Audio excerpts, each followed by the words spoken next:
3월 8일 오전 우크라이나 전쟁 속보입니다. 러시아는 우크라이나를 계속해서 침공하고 있습니다. CNN 보도에 따르면 러시아군은 여전히 키이우, 하르키우, 체르니우, 마리우폴과 같은 주요 대도시를 포위하고 있으며 양국의 공군이 계속해서 격돌하고 있습니다. 이 과정에서 우크라이나군도 점차 피해가 누적되고 있지만 공격하는 러시아군의 상태는 더욱 심각해지고 있는데요. 러시아는 벌써 600발 이상의 미사일을 발사했고 소집한 예비병력의 95%를 전장에 투입시켰습니다. 하지만 이런 노력에도 불구하고 러시아는 이렇다 할 성과를 내지 못하고 있습니다.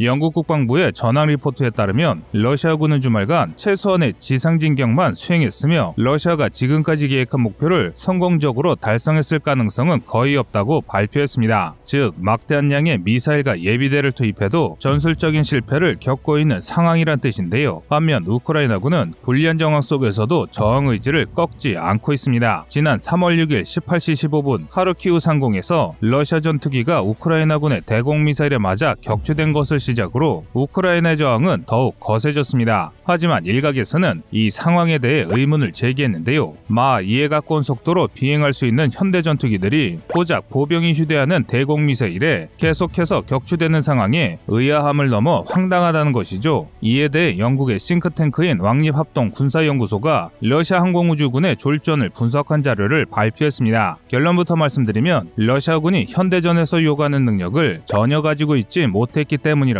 주장했는데요. 실제로 러시아 항공우주군은 개전 초기부터 우크라이나 침공까지 제공권을 전혀 장악하지 못했습니다. 일례로 러시아가 우크라이나군의 방공망을 개전과 동시에 파괴했다고 발표한 것과 달리 우크라이나 방공망은 아직까지도 살아남아 러시아군의 항공자산을 격파하고 있습니다. 이에 대해 영국은 러시아가 이처럼 졸전을 거듭하는 이유가 러시아군의 기량 부족이라고 꼬집었습니다. 사실 러시아 파일럿의 훈련 시간은 1년에 100시간을 겨우 넘기는 수준입니다. 이는 서방권 파일럿들의 연간 훈련 시간의 절반에 불과한 시간입니다. 또 현대적인 가상훈련 시설도 없습니다. 상황이러니 파일럿의 기량이 좋을 수가 없는 것입니다. 문제는 또 있습니다. 영국의 군사연구소는 러시아 공군이 복합적인 항공작전을 수행할 구조적 역량이 전무하다고 분석했는데요. 실제로 러시아 항공우주군은 2015년 이후 시리아의 복합적인 항공 환경 밑에서 전투 경험을 쌓았지만 그럼에도 전투기 한 대에서 4대의 소규모 편대로 운영하는 구식 전술을 바꾸지 않았습니다. 이런 편대 운영 방식은 방공망에 굉장히 취약한데요. 심지어 이런 상황에서 러시아 전투기들은 정밀 유도 무기가 부족해 구식 항공폭탄을 직접 투하하기 위해 저공 비행을 실시했습니다. 상황이 이렇다 보니 우크라이나 보병이 들고 다니는 휴대용 지대공 미사일에 연달아 항공기를 잃게 된 것입니다. 하지만 이런 절전에도 불구하고 러시아 내부에서는 오히려 푸틴에 동조하는 친푸틴 시위대가 늘어나고 있는데요. 러시아의 침공 사인인 G마크를 단 러시아의 전쟁 찬성 시위가 무려 12km에 걸친 대행렬을 이루면서 반전 시위대를 찍어 누르고 있습니다. 이 때문에 러시아에서는 두 세력이 첨예하게 대립하고 있는 상황입니다. 새로운 정보로 다음 소식 전해드리겠습니다. 이상 꺼리투브였습니다.